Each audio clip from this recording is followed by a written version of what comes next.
Then that my personal viewpoint was that the Electoral College had met, which is the system that our country is set under to elect a president and vice president. And I believed at that point that the means for him to pursue litigation was probably closed. And you recall what his response, if any, was? He disagreed. We've also seen this testimony from Attorney General Barr reflecting a view of the White House staff in late November 2020. And then at that point I left. And as I walked out of the Oval Office, Jared was there with Dan Spavino, who ran the president's social media, and who I thought was a reasonable guy and believe is a reasonable guy. And I said, how long is he going to carry on with this stolen election stuff? Where's this going to go? And by that time, Meadows had caught up with me and leaving the office, and caught up with me and said that he said, look, I think that he's becoming more realistic and knows that there's a limit to how far he can take this. And then Jared said, yeah, we're working on this. We're working on it. Likewise, in this testimony, Cassidy Hutchinson, an aide to Mark Meadows, described her conversations with President Trump's Director of National Intelligence, John Ratcliffe, a former Republican congressman.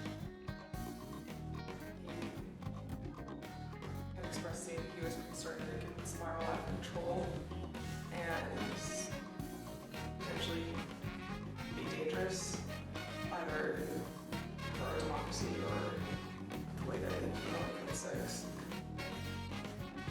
Of course, underlying all of this is the fundamental principle that the President of the United States cannot simply disregard the rulings of state and federal courts, which are empowered to address specific election-related claims.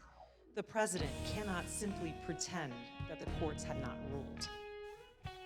By that time, the President or his associates had lost 60 out of 61 cases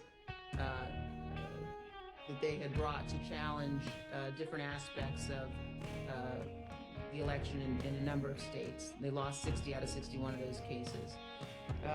So by the time that's been clear. I assume, Pat, that you would agree the President is obligated to abide by the rulings of the courts. Of course. And I assume you also... Everybody is obligated to abide by the rules of this.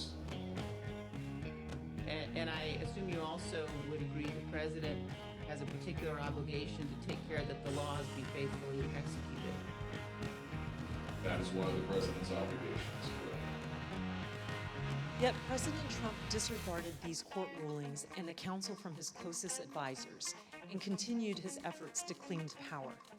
In our prior hearings, you have heard considerable testimony about President Trump's attempts to corruptly pressure Vice President Pence to refuse to count electoral votes, to corrupt the Department of Justice, to pressure state officials and state legislatures, and to create and submit a series of fake electoral slates.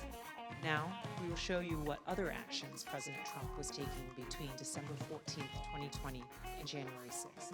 I yield to the gentleman from Maryland, Mr. Raskin. Thank you, Ms. Murphy. Throughout our hearings, you've heard how President Trump made baseless claims that voting machines were being manipulated by foreign powers in the 2020 election. You've also heard Trump's Attorney General, Bill Barr, describe such claims as complete nonsense, which he told the president. Let's review that testimony.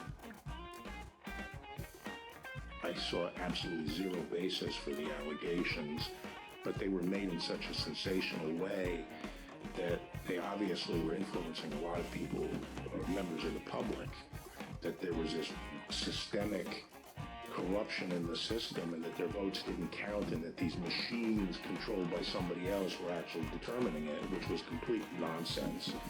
And it was being laid out there, and I told them that it was crazy stuff and they were wasting their time on it. and was doing a grave disservice to the country. We've learned that President Trump's White House counsel agreed with the Department of Justice about this. Attorney General Barr made a public announcement on December 1st, less than a month, that he had seen no sustained fraud, sufficiently fair to say that by December 1st, we would reach the scene. It's fair to say that I agree with Attorney General Barr. Attorney General Barr's conclusion on December 1st, yes, I did, and I supported that conclusion. However, the strong rejection of the Attorney General and the White House counsel of these claims did not stop the president from trying to press them in public. But that's not all he did. Indeed, as you'll see in this clip, the president asked Attorney General Bill Barr to have the Department of Justice seize voting machines in the states.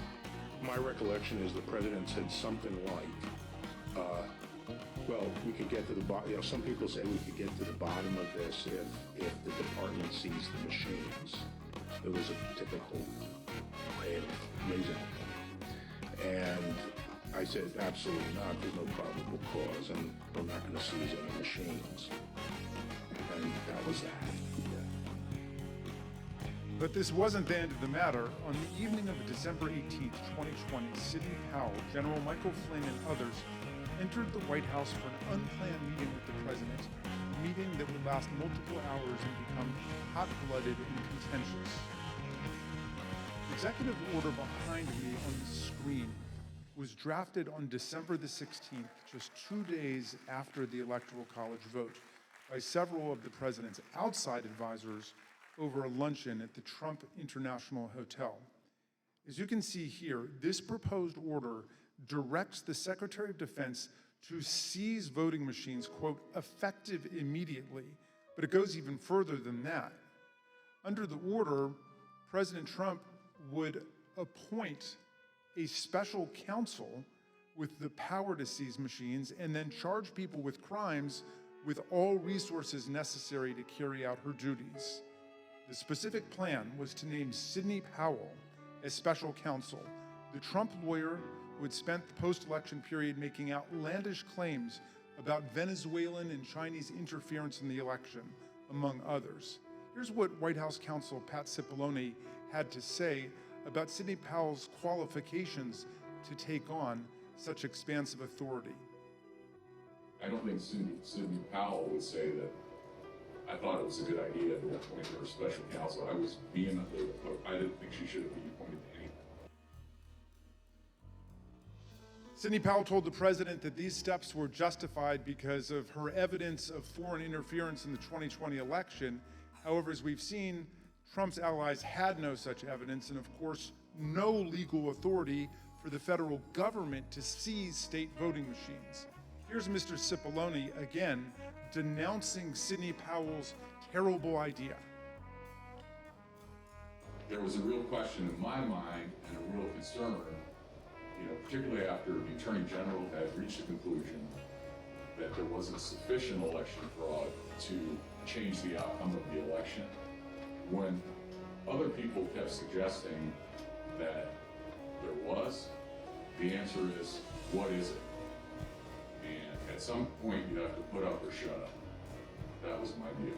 Why was this, on a broader scale, a bad idea for the country? Can the federal government seize voting machines? It's a terrible idea for the country. That's not how we do things in the United States. There's no legal authority to do that. And there is a way to contest elections, that happens all the time. But the idea that the federal government could come in and seize election machines, I don't understand why we would tell you why that's a bad idea. It's a terrible idea. For all of its absurdity, the December 18th meeting was critically important because President Trump got to watch up close for several hours as his White House counsel and other White House lawyers destroyed the baseless factual claims and ridiculous legal arguments being offered by Sidney Powell, Mike Flynn, and others. President Trump now knew all these claims were nonsense, not just from his able White House lawyers, but also from his own Department of Justice officials and indeed his own campaign officials. As White House counsel Pat Cipollone told us, with respect to the whole election fraud issue, to me, it's sort of, they're going to make those kind of claims. And people were open to them early on because people were making all sorts of claims. And the real question is, show the evidence. Okay? it wasn't just the Justice Department, the Trump campaign, and the Trump White House lawyers who knew it. Even Rudy Giuliani's own legal team admitted that they did not have any real evidence of fraud sufficient to change the election result. Here's an email from Rudy Giuliani's lead investigator, Bernie Kerik, on December 28, 2020, to Chief of Staff Mark Meadows. Mr. Kerik did not mince any words. We can do all the investigations we want later, but if the president plans on winning, it's the legislators that have to be moved, and this will do just that. Mr. Kerik wanted the president to win. What he didn't say in this email was what he would later tell the Select Committee in a letter that his lawyer wrote to us in November. The letter said, quote, "It was impossible for Mr. Kerik and his team to determine conclusively whether there was widespread fraud or whether that widespread fraud would have altered the outcome of the election." In other words, even Rudy Giuliani's own legal team knew before January 6th that they hadn't collected enough actual evidence to support any of their stolen election claims. Here's what Trump campaign senior advisor Jason Miller told the committee about some of the so-called evidence of fraud that the campaign had seen from the Giuliani team. So do you know what the examples of fraud, numbers, names, and supporting evidence was that you sent to Mo Brooks' office? And when I say you, I mean you or the campaign. There's some very, very general documents as far as, say, for example, here are the handful of dead people in several different states. Here are explanations on a couple of the legal challenges, as far as saying that the rules were changed in an unconstitutional manner, but it was to say that it was thin is probably an understatement. Here's how President Trump's deputy campaign manager described the evidence of fraud that the campaign had seen. You never came to learn or understand that Mayor Giuliani had produced evidence of election fraud. Is that fair? That's fair. And here's testimony that we received from the Speaker of the Arizona House of Representatives, Rusty Bowers, about an exchange that he had with Rudy Giuliani after the election. At some point, did one of them make a comment that they didn't have evidence, but they had a lot of theories? That was Mr. Giuliani.